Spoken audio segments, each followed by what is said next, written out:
എൻ്റെ പേര് റോസ്ന. ഞാൻ എറണാകുളം ജില്ലയിൽ കാഞ്ഞൂർ എന്ന് പറയുന്ന സ്ഥലത്തു നിന്നാണ് വരുന്നത്. ഞാനൊരു ഫാർമസിസ്റ്റാണ്. ഞാൻ കഴിഞ്ഞ വർഷം ഒരു വർഷമായിട്ട് 2025 മുതൽ ഞാൻ ഗൾഫിലേക്കുള്ള ഫാർമസിസ്റ്റ് പരീക്ഷകൾക്ക് വേണ്ടിയിട്ട് പ്രിപ്പയർ ചെയ്യുവാണ്. ഞാൻ 2025 ഞാൻ ഉടമ്പടി എടുക്കുന്നത്. ഞാൻ ആദ്യമായിട്ട് എൻ്റെ അമ്മ വഴിയാണ് കൃപാസന മാതാവിനെ പറ്റി അറിയുന്നത്. ഞാൻ 2025 എൻ്റെ അമ്മയുടെ കൂടെയാണ് ആദ്യമായിട്ട് ഇവിടെ കൃപാസനത്തിലേക്ക് കടന്നു വരുന്നത്. അന്ന് വരുമ്പോൾ സത്യം പറഞ്ഞാൽ ഞാൻ ഇത്രയും മാത്രം വിശ്വസിച്ചിരുന്നില്ല ഉടമ്പടിയിലും ഇവിടുത്തെ പ്രാർത്ഥനകളിലെല്ലാം. അതിനുശേഷം ഞാൻ 2025 തന്നെ 3 പ്രാവശ്യം ദുബായിയുടെ ഫാർമസിസ്റ്റ് എക്സാം എഴുതിയിരുന്നു. പക്ഷേ 3 പ്രാവശ്യം ഞാൻ പരാജയപ്പെട്ടു. ഓരോ പ്രാവശ്യം പരീക്ഷ എഴുതുമ്പോഴും ഞാൻ ഒത്തിരി പ്രാർത്ഥിച്ച് മാതാവിനോടൊക്കെ ഈശോയോടും പ്രാർത്ഥിച്ചൊക്കെയാണ് ഞാൻ പരീക്ഷയ്ക്ക് പോയിക്കൊണ്ടിരുന്നത്. ഞാൻ വചനമൊക്കെ എഴുതി പ്രാർത്ഥിച്ചാണ് പോയിക്കൊണ്ടിരുന്നത്. അവസാനം 3ാമത്തെ പരീക്ഷ എഴുതി കഴിഞ്ഞപ്പോഴും ഞാൻ വളരെയധികം വിഷമിച്ചു. കാരണം ഒത്തിരി എൻ്റെ പറ്റുന്ന പരിശ്രമങ്ങളെല്ലാം ഞാൻ എടുത്തിട്ടാണ് ഞാൻ ആ പരീക്ഷയ്ക്ക് പഠിച്ചിരുന്നത്. പക്ഷേ എനിക്കത് ക്ലിയർ ചെയ്യാൻ പറ്റിയില്ല. പക്ഷേ ദുബായിയുടെ എക്സാമിന് ശേഷം പിന്നെ എനിക്ക് ദുബായിയുടെ എക്സാം എഴുതാൻ പറ്റില്ലായിരുന്നു. 3 ചാൻസ് എൻ്റെ കഴിഞ്ഞായിരുന്നു. ഞാൻ റിസൈൻ വെച്ചിട്ടാണ് ഈ പരീക്ഷയ്ക്ക് വേണ്ടിയിട്ട് പ്രിപ്പയർ ചെയ്തിരുന്നത്. ഞാൻ വീണ്ടും ഓഗസ്റ്റ് മാസം 2025 വീണ്ടും ഞാൻ ജോലിക്ക് കയറി. എൻ്റെ എക്സ്പീരിയൻസിന് പ്രശ്നം കൂടി ഉള്ളതുകൊണ്ട് ഞാൻ വീണ്ടും 6 മാസം ജോലിക്ക് കയറുമായിരുന്നു. അങ്ങനെ 2026 2026 ഞാനപ്പോൾ എല്ലാവരും കാണുമ്പോൾ ചോദിക്കും പരീക്ഷ പാസ്സായില്ലേ എന്നൊക്കെ ചോദിക്കുമ്പോൾ ഞാൻ ഫെയിലായ കാര്യം തന്നെ ഞാൻ പറഞ്ഞുകൊണ്ടിരുന്നു. അപ്പോൾ 2-3 പേര് വഴി എന്നോട് ഉടമ്പടി എടുക്കാനായിട്ട് ഇങ്ങനെ പറഞ്ഞു. അപ്പോൾ ഞാൻ ഉടമ്പടി എടുക്കാം എന്ന് പറയാതിൽ ഞാൻ എടുത്തിരുന്നില്ല. അങ്ങനെ ഫെബ്രുവരി ഇതിനിടയ്ക്ക് 2025 ഡിസംബർ മുതൽ ഞാൻ പല ഇൻ്റർവ്യൂസിനും പോകുമായിരുന്നു. ഞാൻ 4 ഇൻ്റർവ്യൂവിന് ഞാൻ പോയിട്ടുണ്ട്. ഒന്നിലും ഞാൻ ക്വാളിഫൈഡ് ചെയ്തിട്ടില്ല. അങ്ങനെ ഇരിക്കെ ഫെബ്രുവരി 7-ാം തീയതി ഒരു ഖത്തറിൻ്റെ ഇൻ്റർവ്യൂ വരുവാണ്. ഞാനപ്പോൾ ഇൻ്റർവ്യൂവിന് പോയി. എല്ലാ പ്രാവശ്യത്തും പോലെ ഞാൻ ഇൻ്റർവ്യൂവിന് സാധാ പോലെ പ്രാർത്ഥിച്ചിട്ടൊക്കെ പോയി. ഞാൻ ഇൻ്റർവ്യൂ ക്വാളിഫൈ ആയി. അപ്പോൾ ഞാൻ അന്ന് പറഞ്ഞിരുന്നു ഈ ഇൻ്റർവ്യൂ ഞാൻ പാസ്സാവുകയാണെങ്കിൽ ഞാൻ ഇവിടെ വന്ന് ഉടമ്പടി എടുത്തോളാമെന്ന്. അങ്ങനെ ഫെബ്രുവരി 7 ഇൻ്റർവ്യൂ കഴിഞ്ഞ് ഫെബ്രുവരി 11 ഞാനിവിടെ വന്ന് ഉടമ്പടി എടുത്തു. അപ്പോൾ എനിക്ക് ഇവിടെ എങ്ങനെയാണെന്നൊന്നും അറിയില്ലായിരുന്നു. ഞങ്ങളുടെ അവിടെ നിന്ന് ഒത്തിരി പേര് ഉടമ്പടി എടുത്തതായിട്ടും എനിക്ക് അറിവില്ലായിരുന്നു. എങ്കിലും ഞാനിവിടെ ഒറ്റയ്ക്ക് വന്ന് ഓരോ കാര്യങ്ങൾ ചെയ്ത് ഉടമ്പടി എടുത്ത് ഞാൻ പ്രാർത്ഥിച്ചു. എൻ്റെ നിയോഗങ്ങളെല്ലാം വെച്ച് ഞാൻ മാതാവിനോട് പ്രാർത്ഥിച്ചിട്ട് പോയി. അങ്ങനെ ഉടമ്പടി എടുത്ത ശേഷം ഞാൻ വീണ്ടും ഖത്തറിന് നമ്മൾ ക്വാളിഫൈഡ് ആയാലും എവിടെയായാലും അവിടുത്തെ എക്സാം എഴുതണം. അപ്പോൾ ഞാൻ ഖത്തറിൻ്റെ ഫാർമസിസ്റ്റ് എക്സാം എഴുതാൻ വേണ്ടിയിട്ട് പ്രിപ്പയർ ചെയ്തു. അങ്ങനെ മാർച്ച് 27 ഞാൻ എക്സാമിന് ഡേറ്റ് എടുത്തു. അങ്ങനെ മാർച്ച് 18 ഞാൻ ഇവിടെ അച്ഛൻ്റെ ബ്ലെസ്സിങ്സൊക്കെ വന്ന് വാങ്ങിച്ചായിരുന്നു. വാങ്ങിച്ച് പോകുന്ന സമയത്ത് ഞാൻ എല്ലാം കൊണ്ട് സന്തോഷമായിരുന്നു. പക്ഷേ എൻ്റെ കയ്യിലുണ്ടായിരുന്ന കൊന്തയുടെ കുരിശ് എനിക്കന്ന് നഷ്ടപ്പെട്ടായിരുന്നു. അപ്പോൾ അതെനിക്ക് ഭയങ്കര വിഷമമായിരുന്നു. ഞാൻ അന്നത് കുറേ നേരം തപ്പി, പക്ഷേ എനിക്ക് കിട്ടിയില്ല. ഞാൻ ഓർത്തു കൃപാസനത്തിൽ എവിടെയായിരിക്കും നഷ്ടപ്പെട്ടിരിക്കുക, ഇപ്പോൾ എവിടെ ഉണ്ടാവുമായിരിക്കും എന്ന് വിശ്വസിച്ച് ഞാനന്ന് പോയി. മാർച്ച് 27 ഞാൻ എക്സാം എഴുതി. അന്നൊക്കെ ഞാൻ എൻ്റെ ഉടമ്പടിയൊക്കെ കൃത്യമായി ചെയ്യുമായിരുന്നു. ഞാൻ പ്രാർത്ഥനകൾ ചൊല്ലും. അതിനെ പറ്റുന്ന രീതിയിൽ ഞാൻ നിന്ന ഹോസ്റ്റലിൻ്റെ അടുത്തുള്ള സ്ഥലത്തൊക്കെ വഴിയിൽ പോകുന്നവർക്കൊക്കെ ഞാൻ ഭക്ഷണത്തിനൊക്കെ പൈസ കൊടുക്കുക, അല്ലെങ്കിൽ ചെറിയ രീതിയിൽ എൻ്റെ രീതിയിൽ പൈസയൊക്കെ കൊടുക്കുമായിരുന്നു. ബൈബിളൊക്കെ എന്നും ഡെയിലി വായിക്കും. അങ്ങനെ മാർച്ച് 27 എക്സാം ഞാൻ എഴുതി. ഞാൻ എക്സാമിന് ഫെയിലായി. പക്ഷേ അന്ന് റിസൾട്ടിൽ സ്ക്രീനിൽ ഫെയിലെന്ന് കാണിച്ചു. ഞാൻ വന്ന വരുന്ന ഞായറാഴ്ച എനിക്ക് മെയിലിൽ റിസൾട്ട് വന്നപ്പോൾ 60% നമുക്ക് ഫാർമസിസ്റ്റ് എക്സാമിന് ക്ലിയർ ചെയ്യേണ്ടത്. എനിക്ക് 59% മാർക്കുണ്ടായിരുന്നു.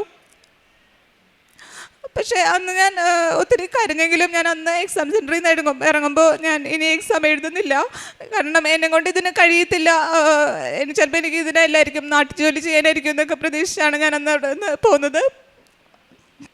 അപ്പോൾ അതിനുശേഷം മാർച്ചിൽ 27 എക്സാം എഴുതി. ഇങ്ങനെ റിസൾട്ട് ഇങ്ങനെയാണ് വന്നതെന്നൊക്കെ പറഞ്ഞു. അപ്പോൾ ഒന്നുകൂടി എഴുതാൻ എൻ്റെ വീട്ടിൽ എല്ലാവരും പറഞ്ഞു.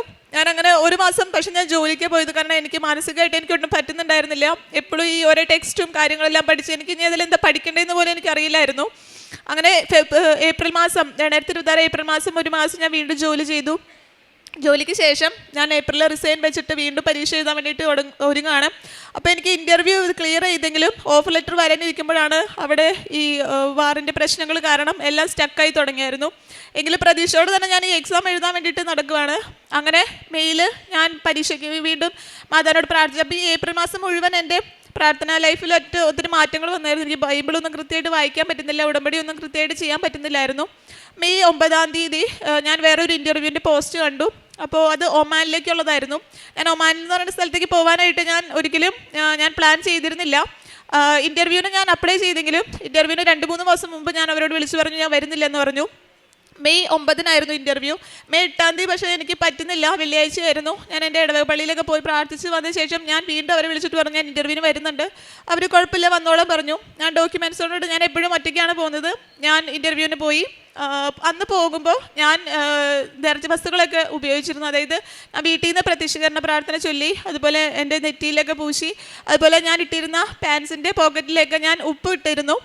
ഞാൻ പോയ ഇൻ്റർവ്യൂസിലൊക്കെ വെച്ച് ഞാൻ രാവിലെ ഇൻ്റർവ്യൂവിന് പോയെങ്കിലും വൈകിട്ട് 7 മണിക്കാണ് ഞാൻ ഇൻ്റർവ്യൂവിന് കയറുന്നത്.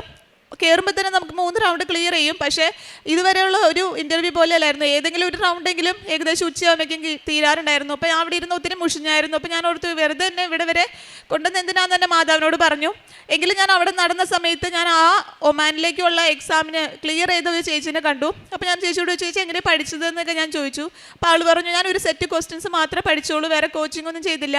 ഞാൻ എന്നിട്ട് ഈ ഇൻ്റർവ്യൂ കിട്ടുമെന്നുള്ള പ്രതീക്ഷയൊന്നുമില്ല, എങ്കിലും തന്നെ ഞാൻ അവിടത്തേക്കുള്ള എക്സാമിനുള്ള ക്വസ്റ്റ്യൻസൊക്കെ ആളുടെ ഇന്ന് വാങ്ങിച്ചു. ഞാൻ വാട്സപ്പിൽ ഞാൻ എല്ലാം സാധനങ്ങളൊക്കെ വാങ്ങിച്ചു വെച്ചു.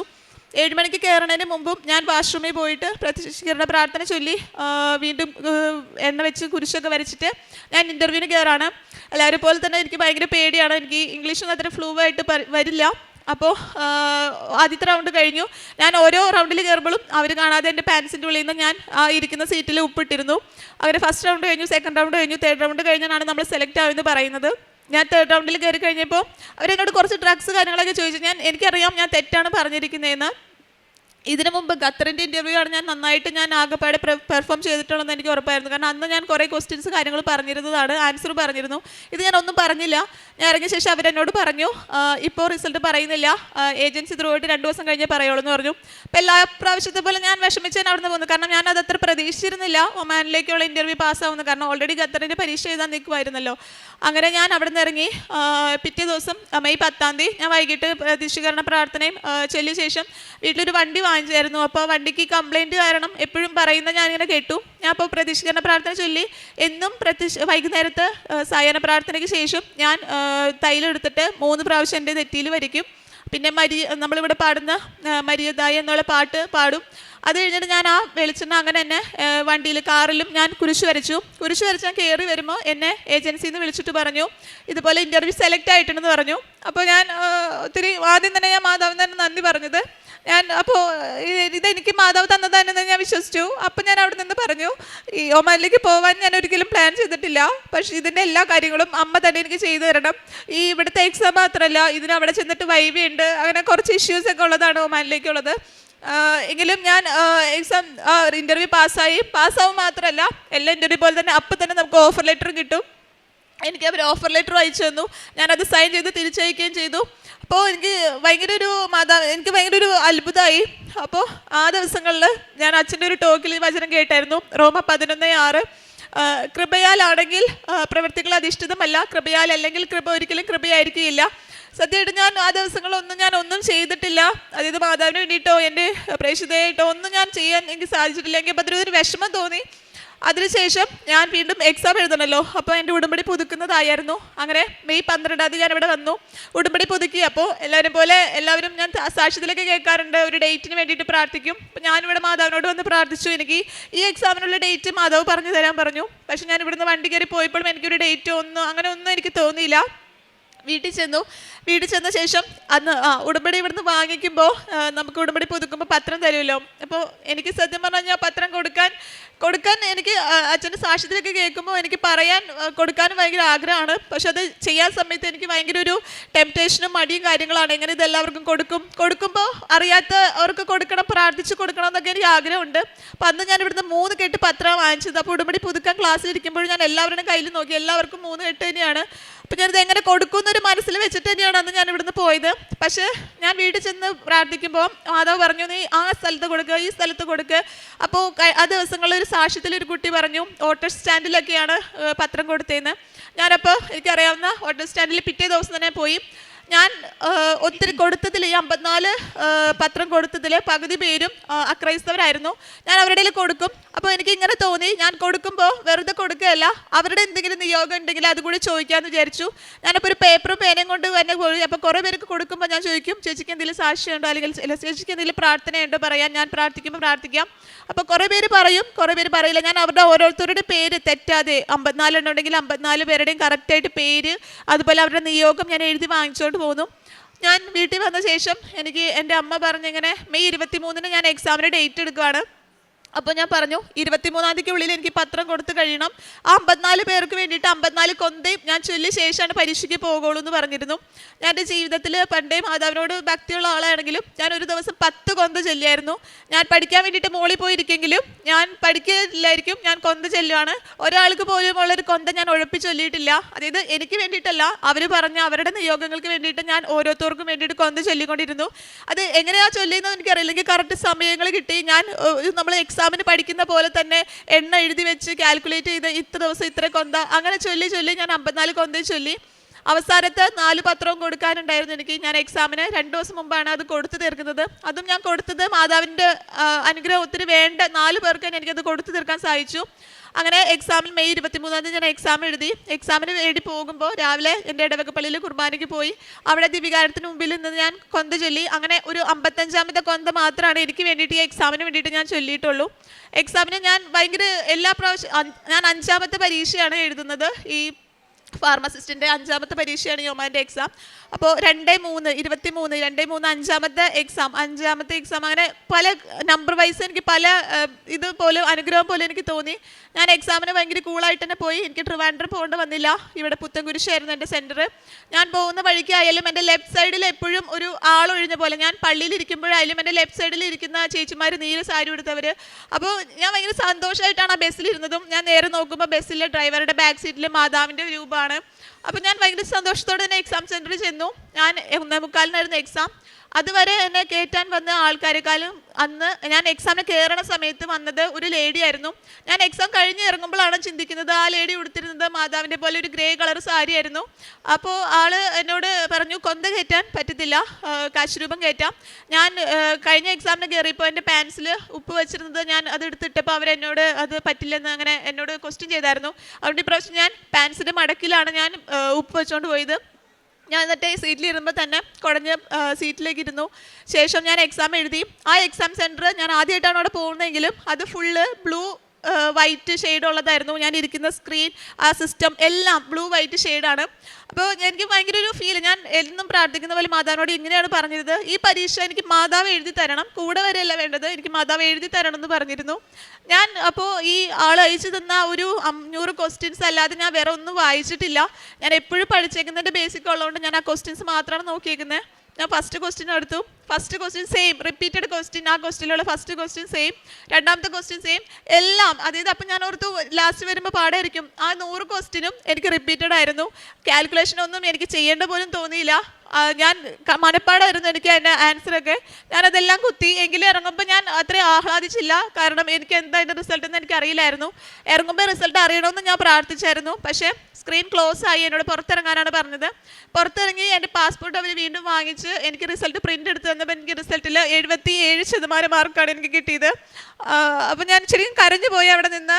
മാതാവിൻ്റെ 77 എന്നുള്ള നമ്പറിൽ തന്നെ ഞാൻ 54 കൊന്ത ചെല്ലെങ്കിലും 54 10 64% മാർക്ക് മതി, 60% 64 മതി എന്ന് ഞാൻ പ്രാർത്ഥിച്ചതോടെ 77 എന്ന് പറഞ്ഞ നമ്പർ ഞാൻ പ്രാർത്ഥിച്ചിട്ട് പോലും ഇല്ല.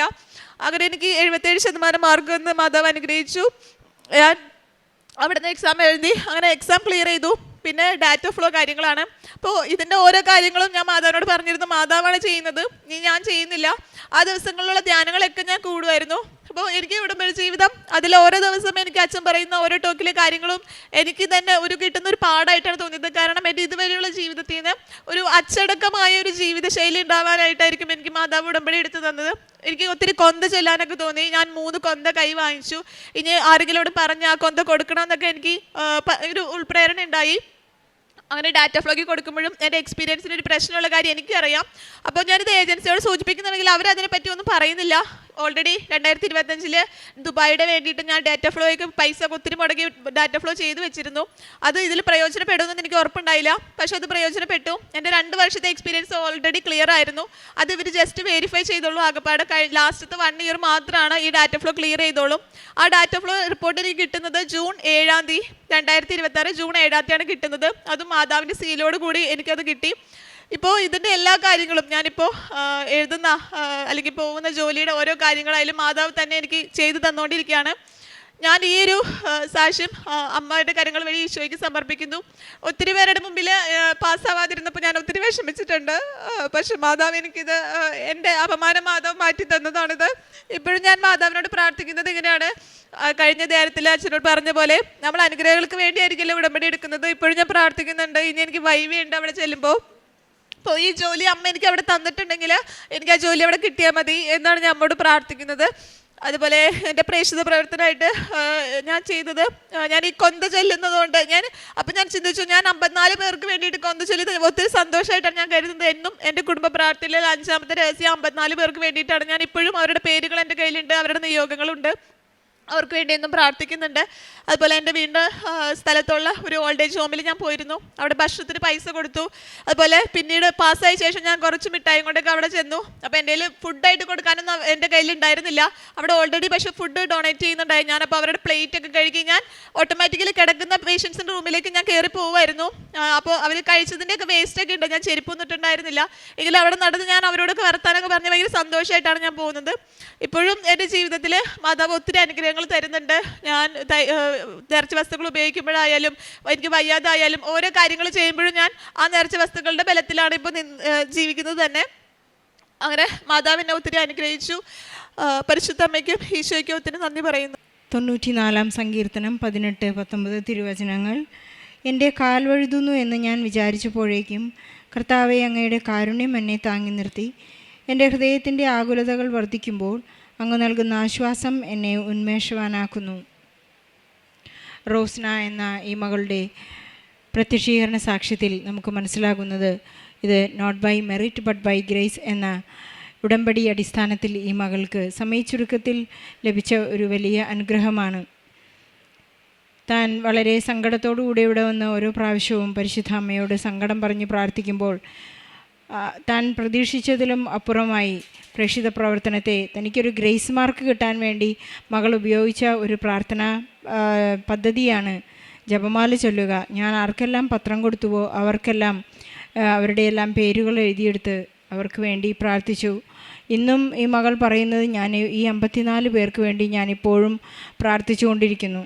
പക്ഷേ നമുക്ക് വലിയ കൃപ ലഭിക്കുമ്പോൾ വലിയ പ്രാർത്ഥനകൾ അർപ്പിക്കാൻ നാം കടപ്പെട്ടവരാണ്. 54 എന്നുള്ളത് ഒരു 5,40,00,000 ആളുകൾക്കായാൽ ഒരുപാട് ലക്ഷക്കണക്കിന് ആളുകളാണ് ഇന്ന് ഉടമ്പടി ചെയ്ത് പ്രാർത്ഥിക്കുന്നത്.